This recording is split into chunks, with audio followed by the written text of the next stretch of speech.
कभी सोचा है कि एक बेहतरीन स्कूल सिर्फ अच्छी किताबों और टीचर्स से ही नहीं बनता। असल में एक शानदार सीखने का माहौल बनाने की कहानी तो दीवारों के बनने से भी बहुत पहले शुरू हो जाती है। आज हम एक आधुनिक स्कूल के ब्लूप्रिंट को समझने वाले हैं। हम भारतीय मानकों के हिसाब से स्टेप बाय स्टेप जानेंगे कि एक असरदार स्कूल कैंपस कैसे डिजाइन होता है, क्लासरूम से लेकर जरूरी सुरक्षा नियमों तक। तो फिर एक शानदार स्कूल बनाने के लिए असल में क्या चाहिए होता है? यकीन मानिए, ये सिर्फ ईंट और गारे की बात तो बिल्कुल नहीं है। इसका जवाब एक बहुत ही बुनियादी चीज से शुरू होता है।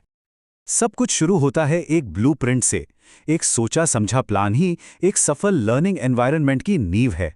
इसे सिर्फ एक बिल्डिंग की तरह मत सोचिए, बल्कि एक पूरे इकोसिस्टम की तरह सोचिए, जिसे युवा मन को पोषित करने के लिए ही डिजाइन किया गया है। तो इस सफर में हम 6 अहम पड़ावों से गुजरेंगे। हम शुरुआत करेंगे डिजाइन के बुनियादी उसूलों से, फिर चलेंगे स्कूल के दिल यानी क्लासरूम की ओर।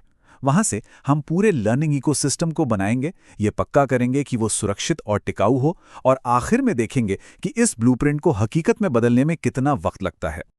तो चलिए शुरू करते हैं। हम बात करेंगे उन 4 बुनियादी सिद्धांतों की जो किसी भी स्कूल लेआउट की नींव होते हैं। इन्हें सही से समझना बेहद जरूरी है। तो ये रणनीतिक प्लानिंग इतनी जरूरी क्यों है? देखिए, बात सिर्फ बिल्डिंग के सुंदर दिखने की नहीं है। एक शानदार लेआउट ये पक्का करता है कि स्टूडेंट्स सहज महसूस करें, टीचर्स के लिए मैनेजमेंट आसान हो, सुरक्षा बनी रहे और सबसे अहम, सीबीएसई जैसे बोर्ड से मान्यता मिलने का रास्ता भी आसान हो जाए। तो ये हैं वो 4 स्तंभ। पहला, जोनिंग, मतलब अकादमिक, प्रशासनिक और खेल के एरिया को अलग रखना ताकि शोर कम हो और फोकस ज्यादा। दूसरा, सहज आवाजाही के लिए चौड़े कॉरिडोर बनाना। तीसरा, प्राकृतिक रोशनी और हवा का भरपूर इस्तेमाल ताकि एक हेल्दी माहौल बने। और चौथा, बिना किसी समझौते के सुरक्षा, जिसमें बाउंड्री वॉल और हर कोने पर सीसीटीवी निगरानी शामिल है। अब इन सिद्धांतों से आगे बढ़कर स्कूल की सबसे जरूरी जगह पर चलते हैं, क्लासरूम। आखिरकार सीखने का असली जादू तो यही होता है ना? सीबीएसई मानकों के हिसाब से एक आदर्श क्लासरूम का साइज 8x6 मीटर यानी करीब 500 से 600 वर्ग फुट होना चाहिए। इतनी जगह में 30 से 40 छात्र आराम से बैठ सकते हैं, आपस में इंटरैक्ट कर सकते हैं और एक्टिविटीज के लिए घूम फिर भी सकते हैं। यही एक पॉजिटिव और असरदार लर्निंग माहौल को बढ़ावा देता है। एक क्लासरूम सिर्फ 4 दीवारें नहीं है, इसे सीखने के लिए पूरी तरह से तैयार करना होता है। इसमें 15 से 20 डबल सीटर बेंच, टीचर के लिए एक डेस्क, एक बड़ा सा बोर्ड, भरपूर रोशनी और हवा के लिए लाइट्स, पंखे, नए जमाने के टीचिंग टूल्स के लिए प्लग पॉइंट्स और जरूरी सामान रखने के लिए स्टोरेज शामिल है। एक छोटी लेकिन बहुत जरूरी बात है, खिड़कियों की दिशा। इन्हें उत्तर या पूर्व दिशा में होना चाहिए। क्यों? क्योंकि इससे दिन भर प्राकृतिक रोशनी तो मिलती है, लेकिन सूरज की सीधी चुभने वाली चमक आंखों पर नहीं पड़ती, जो पढ़ाई के लिए एकदम सही माहौल बनाती है। क्लासरूम से बाहर निकलकर एक संपूर्ण लर्निंग इकोसिस्टम के लिए कई और खास जगहों की जरूरत होती है। चलिए देखते हैं कि वो कौन सी जगहें हैं और सीखने की प्रक्रिया को बेहतर बनाने के लिए उन्हें कितनी जगह चाहिए। हर कमरे की अपनी एक भूमिका है। 600 से 900 वर्ग फुट का एक बड़ा स्टाफ रूम टीचर्स के बीच सहयोग को बढ़ावा देता है। 1200 वर्ग फुट से ज्यादा बड़ी लाइब्रेरी जिज्ञासा जगाती है, और कम से कम 900 वर्ग फुट की साइंस लैब्स प्रैक्टिकल खोज के लिए जगह देती हैं। ये सब मिलकर एक जीवंत लर्निंग इकोसिस्टम बनाते हैं। अब बात उन चीजों की जिन पर कोई समझौता हो ही नहीं सकता, स्कूल चलाने के लिए जरूरी सुविधाएं और सबसे बढ़कर सुरक्षा के नियम। स्कूल का दिन बिना रुकावट चले, इसके लिए कुछ बुनियादी सुविधाएं बहुत जरूरी हैं।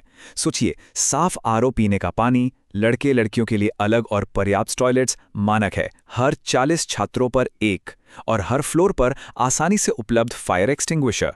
ये छोटी छोटी बातें एक सुरक्षित और स्वस्थ माहौल के लिए बेहद अहम हैं। सुरक्षा पर कोई समझौता नहीं, और इसके नियम बिल्कुल साफ हैं। कम से कम 6 फीट ऊंची बाउंड्री वॉल, 6 से 8 फीट चौड़े कॉरिडोर, और सबसे जरूरी, बाहर की तरफ खुलने वाले फायर एग्जिट दरवाजे। गेट से लेकर प्लेग्राउंड तक हर जगह सीसीटीवी कवरेज भी अनिवार्य है, ताकि एक महफूज माहौल बना रहे। आज के जमाने में एक मॉडर्न स्कूल की प्लानिंग करते समय पर्यावरण के अनुकूल डिजाइन को अपनाना बहुत जरूरी है। ये सिर्फ एक ट्रेंड नहीं, बल्कि एक जिम्मेदारी है। तो एक सस्टेनेबल कैंपस कैसा दिखता है?